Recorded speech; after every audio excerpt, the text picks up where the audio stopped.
This might be the best book that I've read in the past 5 years, and it's definitely one that I'm planning to revisit and reread over the coming years and even decades, just because that's how much I loved it. A lot of wisdom, a lot of value in these pages. It is the Almanack of Naval Ravikant, written by Eric Jorgenson.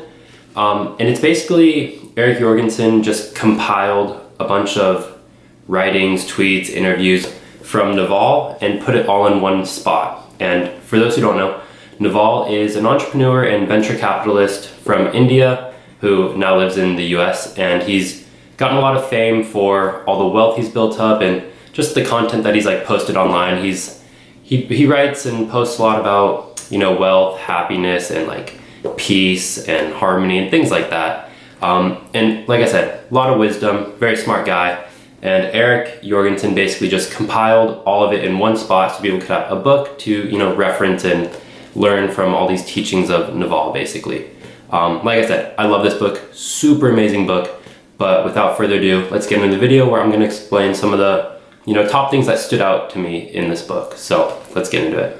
Okay, so one thing that Naval argues that really stood out to me was that 99% of what we do does not matter. 99% of what we do is, stuff that we feel like we need to do or we're socially obligated to do or we just have to do, and it's, admin tasks. Just things that don't really, 99% of what we do doesn't really contribute to your ultimate goal, which is, whatever it is, your career, your wealth, your happiness, whatever it is. Most things don't contribute to that goal. And although he understands you just can't cut out 99% of what you do and just, stick with 1%, he understands you have to keep some of that stuff. He is a proponent for trying to just focus on the things that really are contributing to your long-term goals and happiness. But he also points out that the 99% that we do that doesn't really matter actually does serve a purpose in a sense, because it helps you find the 1% that does matter. The example I found in the book was talking about if your ultimate goal is to find like a wife or a husband, all your ex-boyfriends, all your ex-girlfriends, they were a waste of time in a sense because you broke up with them and they didn't contribute to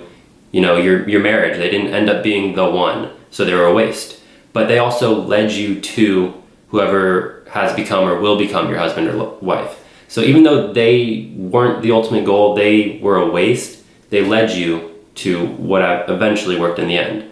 And this kind of resonated with me because I have been posting on social media, like different platforms on different topics, just kind of like trying a bunch of stuff to see what works, and nothing was really working. I didn't find anything I really enjoyed. I didn't really have much success until I eventually found this YouTube channel where I started posting YouTube videos about the CPA exam, about books, about all that sort of stuff.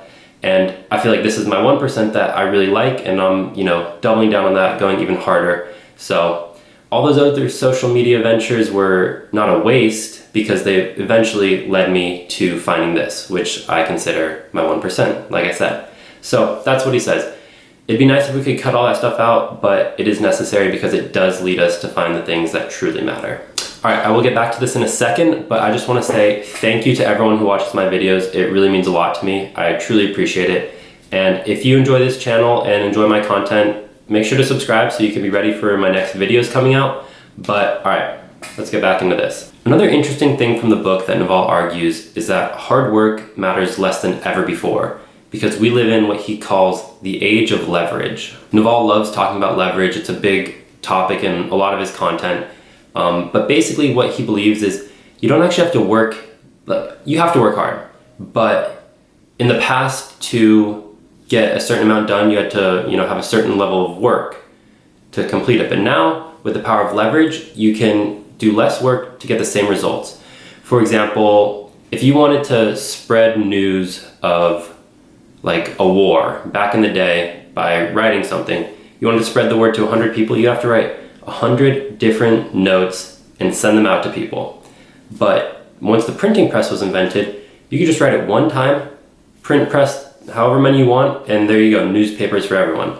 So the printing press created leverage. You do the same amount of work, actually you do less work, you just write it one time and you can send it to way more people. So that's what leverage is. And as technology has evolved, leverage has just become stronger and stronger and more important for those who really know how to use it. The three types of leverage that Naval points out in this book are labor, capital, and media. Labor is just, using other people's work as your own. So, this might be employees or delegates who, do your work for you so that you don't have to do it, because, multiple people can achieve much more than just one person. So this is powerful, but it can be expensive because you usually have to pay these people, and it can be tough because you have to manage so many different people. So those are the drawbacks of using labor as leverage. Next is capital, which is just using your money to make more money. So, putting into a stock or a bond or any kind of investment.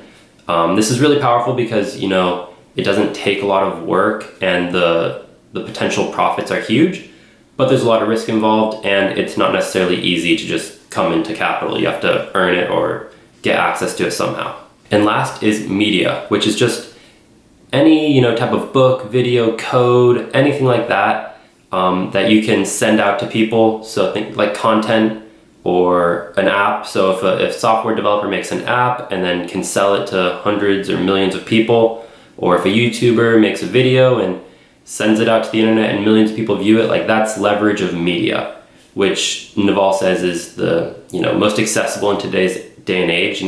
Doesn't really cost anything to get started, and you really can send it to basically anyone in the world. So, potential is massive.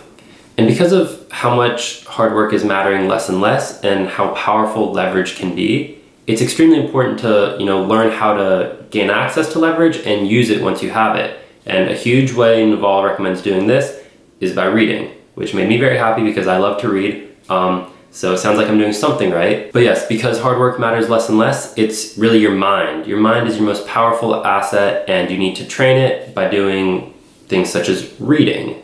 Naval says just read, no matter what you read. Wait, hold on, I have a quote. Okay, his quote is, "Read what you love until you love to read. I don't know a smart person who doesn't read and read all the time. The reality is, you can't be reading all the time and not end up with an unfair advantage. Most people don't read. If you read 1 hour a day, every day, for 7 years, you'll be at the top of your field."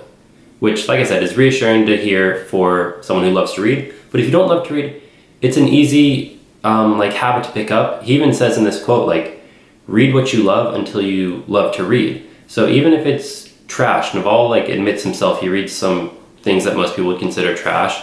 Just read what you love, and eventually you'll love to read. Another great benefit of this is that you'll become a more clear thinker, which Naval also values extremely highly in the age of leverage. Because your mind is more powerful, more valuable than ever, you need to know how to use it. You need to know how to make correct decisions and think through things clearly. He recommends developing this skill through reading, like I just said, reading some of the greatest leaders of all time, the greatest philosophers of all time.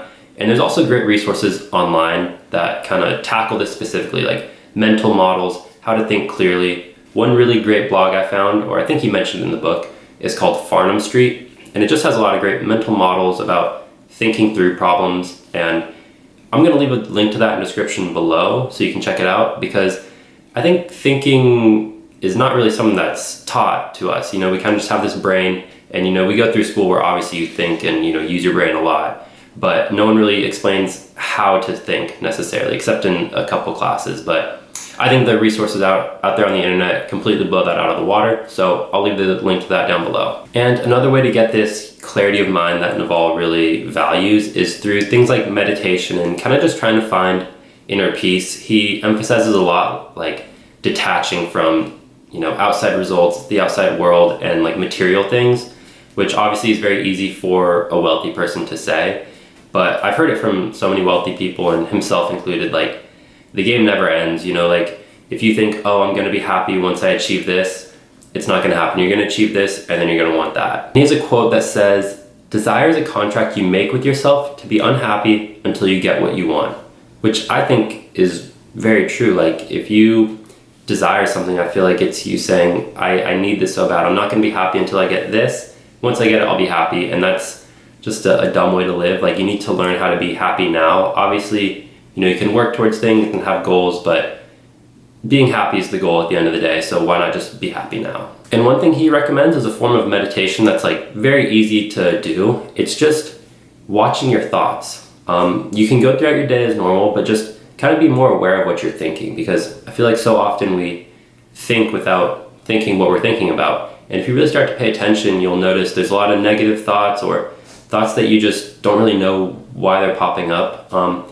If you're more aware, you can point yourself in a more positive direction, try to think more positive thoughts, or at least be aware of what you're thinking and not just thinking without thinking, if that makes any sense. There's a million things I love from this book. I could keep going on, but I'll leave with this last one, and that's if the answer to something is yes, then the answer is really no.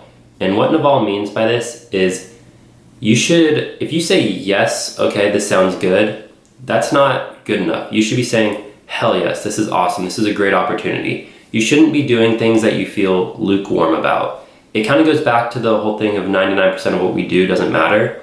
You shouldn't be saying yes to things that fall into the 99%. You should be looking for things that you're like, absolutely, I love this. This is really something I want to do.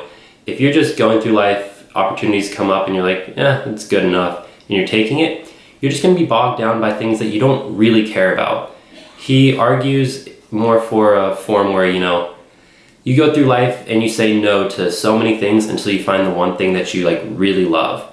Think about it. If you're deciding to marry someone and you feel just, yeah, they're fine, I like them. He said, that's not good enough. Raise your bar. You should be saying, hell yes, I love this person. There's nothing I would rather do than marry this person. So yeah, that's just an argument he makes. Raise your bar a little bit. Don't say yes to everything. Save yourself for the best, the top 1%. Okay, just to summarize the ideas that I touched on, first up was 99% of what you do doesn't matter, so focus on the 1% as much as possible. Number 2 was we live in the age of leverage, so hard work matters less than ever, which leads on to 3 and 4, which are, read, always be training your mind, and 4, try to get clarity of mind through things like meditation and trying to find inner peace. And then number 5, going kind of back to 99% of what you do doesn't matter. Say yes to less things, raise your bar, say yes only to the things that truly excite you and inspire you. But yeah, like I said, this book was amazing. I would highly recommend it. It's one of my top 5 favorite books ever, which that's a pretty high bar for me at least. But I love this book. And if anyone has read it and has similar thoughts or different thoughts, let me know in the comments below. If you have any questions, put in the comments below. But thank you all for watching. If you liked the video, please like. If you want to see more, please subscribe. But until then, I will see you next time.